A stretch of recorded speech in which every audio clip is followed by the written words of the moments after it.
1, 2, 3, come on. Come on, come on. Come on, come on.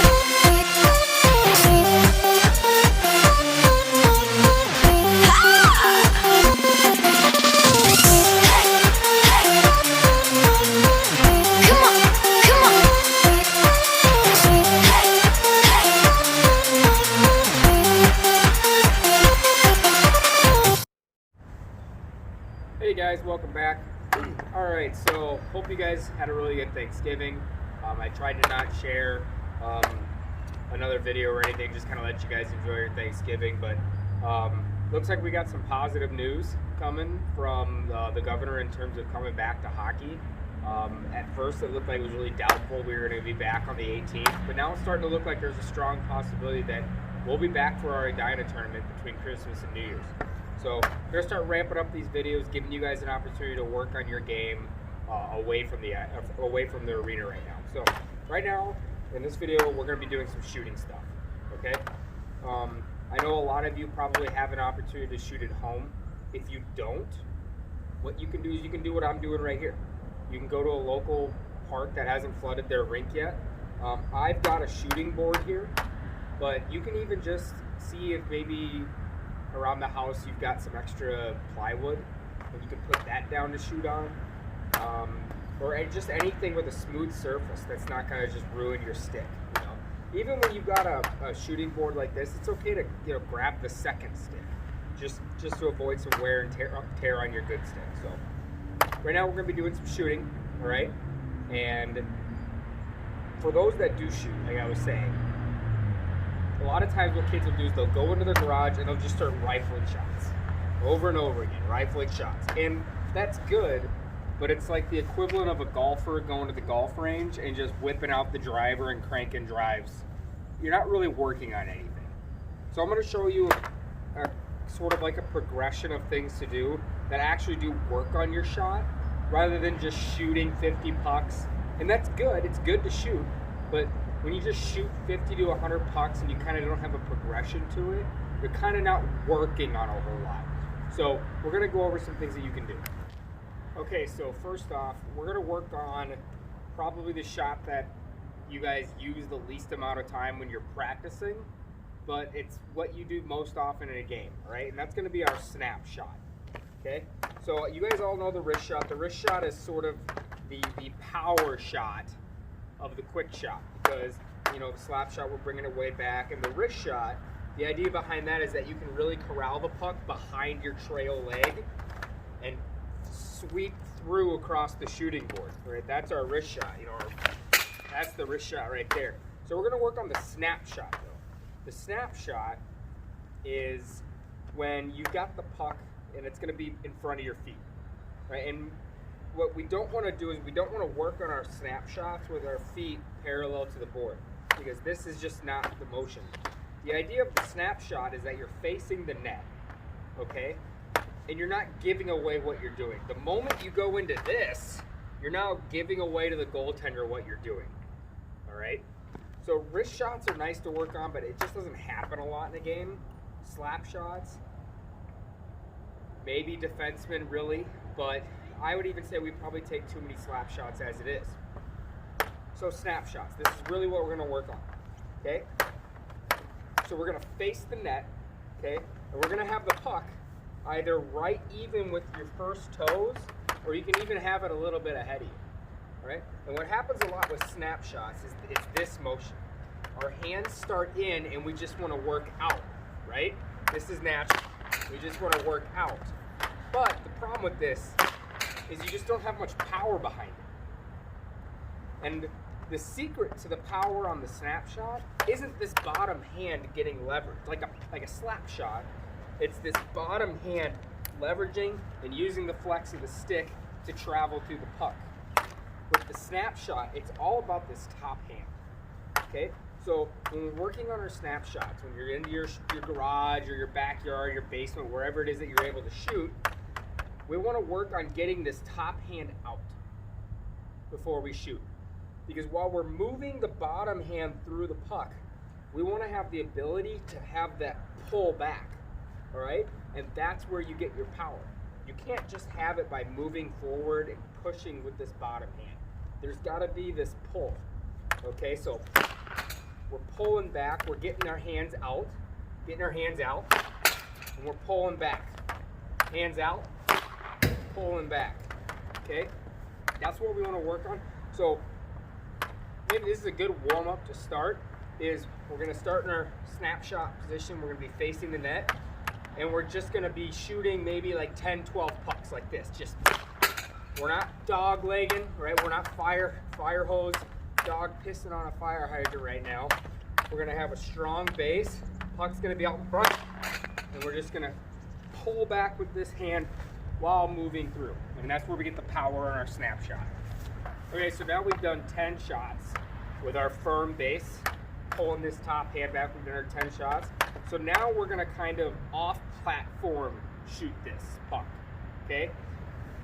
The idea with the snapshot is that you can surprise a goaltender, you can surprise a defender with, you're maybe gonna make a pass, and then you're quickly shooting that puck, all right? We're trying to surprise with a quick release, and that's where we get better opportunity to score our goals. So now we've done maybe 10, 12 pucks with our firm stance. Now we are gonna bring the leg up. And it's almost like we're not going way up and holding it out here and posing. It's just going to be a quick up because we're simulating being on one foot mid-stride shooting the puck. So mid-stride shooting the puck. Okay, we're going to get set. We're going to lift this leg and time exactly when we do our pullback. Okay, having the puck out in front of me. I got these hands out. I got the top hand out when I have the puck. All right, close to my feet, close to the top of my toes, and fire. And we're pulling back for that power. All right, do a couple shots like this. Now we're gonna do the other leg. And this one's gonna feel weird, all right? Because we're so used in practice in like an easy situation that it's this leg. And we lean in with the leg close to the puck. But sometimes you can shoot while you're striding with this leg, all right? It's not gonna be very often, but sometimes it's gonna happen, so this is a good time to work on it. Okay, we're balancing, we're getting this weight steady on the foot that's up. Doing maybe 10, 12 shots like this, too. Okay, so back and forth between the legs, pulling back, snapshots, okay? Going with the other leg as well. All right, so now we've done some shooting. You know, we've done 10, 12 pucks with a base. We've done 10, 12 pucks on one leg, and we've done 10, 12 pucks on the other, all right? And there's 30 shots right there, all right? We've done 30 shots, and we've evened it out on doing it from a different platform. And we're still doing just one shot. We're still just doing the snapshot, all right?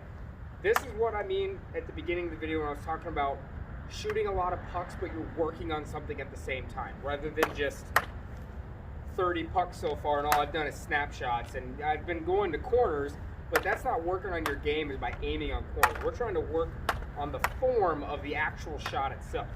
So right now we're sitting at about 30 to 35, maybe 40 shots, okay? So now we're gonna stay with our snapshot. And now we've changed which leg we're gonna be on, and now we're gonna change sort of the platform. So now what I'm gonna do is I'm gonna come in another half foot towards the board. And now I'm gonna work on this platform of the puck being close to me, okay? This is almost like a catch, pass, and release snapshot. So I'm gonna get in close, which is gonna require this bottom hand going down, and we're gonna have the same thing where this hand is coming back, okay? Back, all right? I brought that puck in, and I'm working on getting this shot with the puck close to me.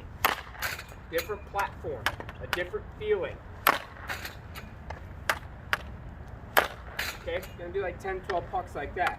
Now, probably guess that we're gonna go out a little bit, okay? Again, it's not ideal, but you're gonna score more goals by being comfortable with shooting the puck in uncomfortable spots. We can work all day on having the puck right in our wheelhouse.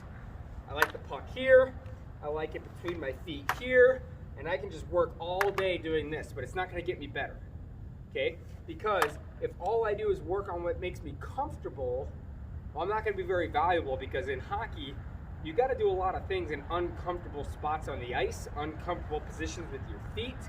So the more you work on them here in this controlled situation, the better you're going to be in a game, okay? So now I'm going to work on when I have the puck out, okay? Where this shot works is, let's say I'm coming to the zone and I'm going wide on the goaltender. And I'm stick handling out wide to protect from this defenseman. And I'm shooting from a wider puck angle, okay? Same thing.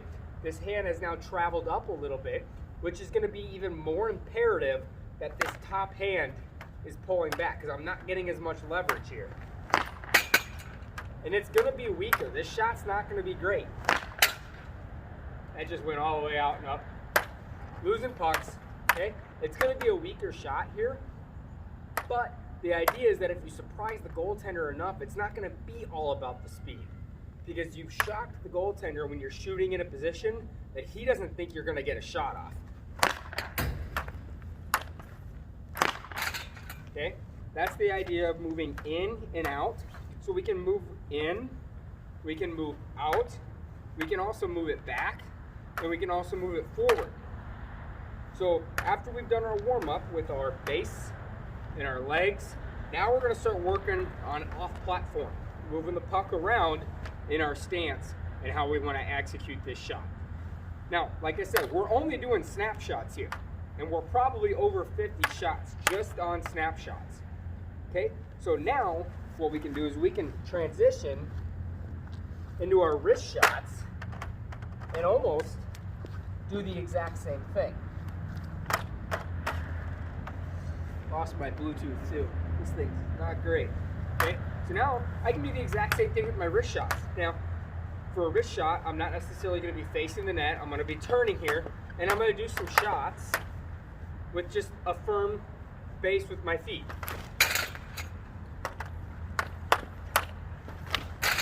Okay? Then what I can do is I can transition that and do the dog leg, the skating stride.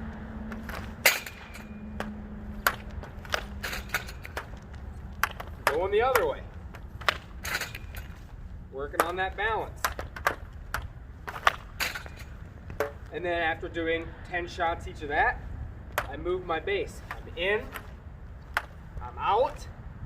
I can move the puck back and work on this, having the puck behind, puck in front for wrist shots, all right?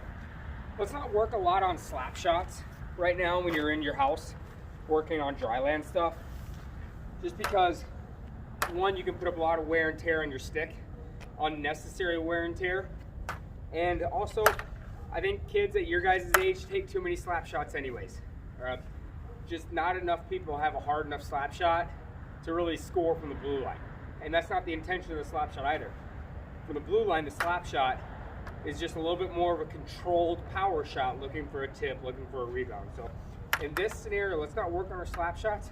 Let's keep it with our snap shots, with our top hand pulling in, getting that power on the shot, and then working on our wrist shots, while all at the same time changing the platform in which we do it. All right, that way we're only doing 10 shots in one simulated scenario, and then we're moving on and doing 10 shots in a different one, okay? That's the key. Working on a whole different types of, 2 different types of shots with different platforms to it. That's the best way for you guys to work on shooting. So find some area of your house. If you gotta go to a park like I am here, that's great, okay? Work on your shots. Send out another video here soon on maybe some slap shots and some other stuff. Thanks, guys.